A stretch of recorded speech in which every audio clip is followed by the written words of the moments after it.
Speaking to people who admit that they spend more time logging onto the internet than living their real lives. But some are taking it to a whole different level of out there-ness. Check out this young lady. I've been addicted to the internet for 2.5 years now. It has taken over my entire life. Patty's internet addiction started when she moved from Florida to Buffalo, New York, and left all of her friends 2,000 miles behind. It was winter time, it was freezing cold, and so it was just easier for me to get on the computer. I started off with MySpace and Facebook, but then I started getting into this thing called anime.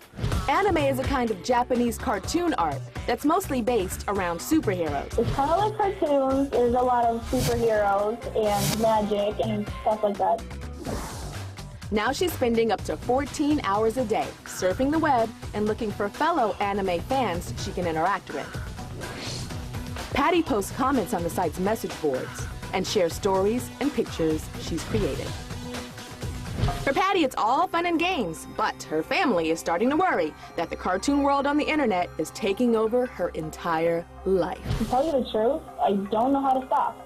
I honestly don't even have friends to call to hang out with anymore. The more time that I spend on the web, the more it's like the only world that I've got. Well, that's pretty serious. You said you feel like it's the only world that you have right now. That's a lot. So I'm familiar with anime. It's the Japanese characters. What do you do with the characters? Like 10 hours a day, what are you doing with them? What we do is we take these authentic characters and we kind of put them into our own stories, our own situations, and we role play as them. I can make them into rock stars, or make them get married, or two people can make their characters date, and we write the whole thing out. Okay, and how late are you up at night doing this? Or in the morning, shall I say? On weekdays, I'm up to 5, 6 in the mornings. On the weekends, I could go up to 9, 10 o'clock in the morning. So all night you're up doing this? Yeah. Oh my gosh. Now, it's affected your school. Tell me about school, what it's doing at school. Because I'm always on the internet until so late, I would wake up around in the afternoon, and I would miss like 3 periods of school and I'd go so late. Then when I come home, instead of doing homework and projects like I'm supposed to, I would get on the internet and just completely forget about it. Because of it, I failed my last semester of school, and I'm repeating high school right now. You're repeating it because you failed? Yeah. And you had an issue with a boyfriend? Yes. Me and my ex-boyfriend were together for a little bit over a year. Around our 9th or 10th month in a relationship, we were having some issues because he would come over after work or after school to visit me, and I would kind of be like on the internet, and I wouldn't want to make time with him.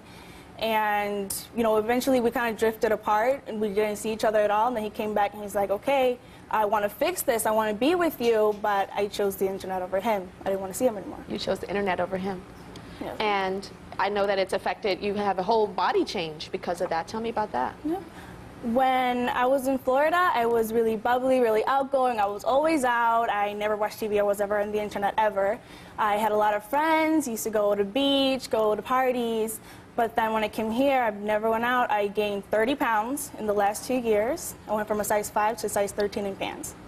Because you're just sitting there doing I'm just sitting there munching on food. I never even see my family. I never go out of my room. I just stay there. Tell me about your family. You have a sister, and your sister's been hurt by this as well. Yeah. Me and my sister used to be best friends. We told each other everything, hung out all the time, see each other all day. Now she'll try talking to me while I'm on there, and I'll kind of like drift, you know, away, and I won't really talk to her anymore. So you're cutting all these people out of your life. You don't really have friends anymore. You've lost the boyfriend. You're flunking out of school. And now it's even with your family, with your sister. Yeah. Well, your sister Carla is here. Come on out, Carla.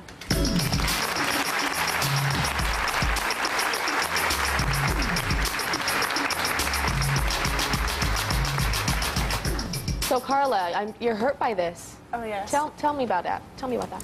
Well, before, we used to be real close. Like, she had best friends. I used to come home from school, tell her about my day, you know, and she'll tell me about hers. And now it's like she'll be on the computer, I'll come home from school, and I'll be talking for 5 to 10 minutes, and she'll look up and be like, were you talking to me?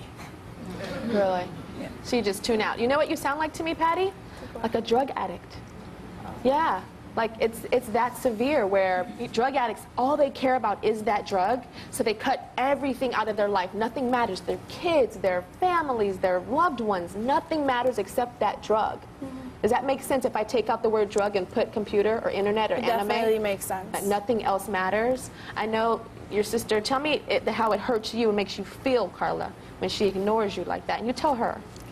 It hurts because, you know, like I said, we used to be really close. We used to go out and do stuff together, to go to the mall and go bowling and to the movies. And now it's just kind of like, even if we do get the chance to go out, you're always on a hurry to get back on the computer. And what does it make you feel like? We know that's what happens, but what does it make you feel like? It upsets me. It does. What do you want to tell your sister, Patty? I mean, I don't know what to say. Didn't really know it affected you that much. I mean, I miss you too. I really do. I mean, like, I'm sorry. I'm sorry. I'm really sorry. You're really sorry? Yeah. Yeah. You know, it's interesting. These two sisters are crying over something that didn't even exist like 20 years ago. Do you know what I'm saying? Like, this is a whole new thing that is tearing apart relationships, tearing apart families, you know, messing up your relationship with your sister. Y'all are crying over a computer. Y'all are crying over some Japanese anime characters. You know, like, that's crazy. It's really, really, we're in a different world. And I know that you like to draw, right? Yeah, I do. You love to draw? Yeah. Do you ever draw, like, not on a computer, just like on paper? I do. Yeah? But it's like the inspiration just left me, and I'm so into this, you know, that's all I draw, pretty much. Well, what if I were to put you in an art class and I paid for it for a whole year? Really? Yeah. I would love that. I really would. Would you do that? Yeah? And, like, in the art class, there's real people in there. There's a real teacher, and you're going to be using real pen and ink and watercolors and oils and real stuff, not stuff, okay? Yeah? And then when you come home, you can show your sister, look, sister, here's a human being. Look what I did with my human being friends in class. Okay? Is that a deal? That's a deal. All right. We'll be right back.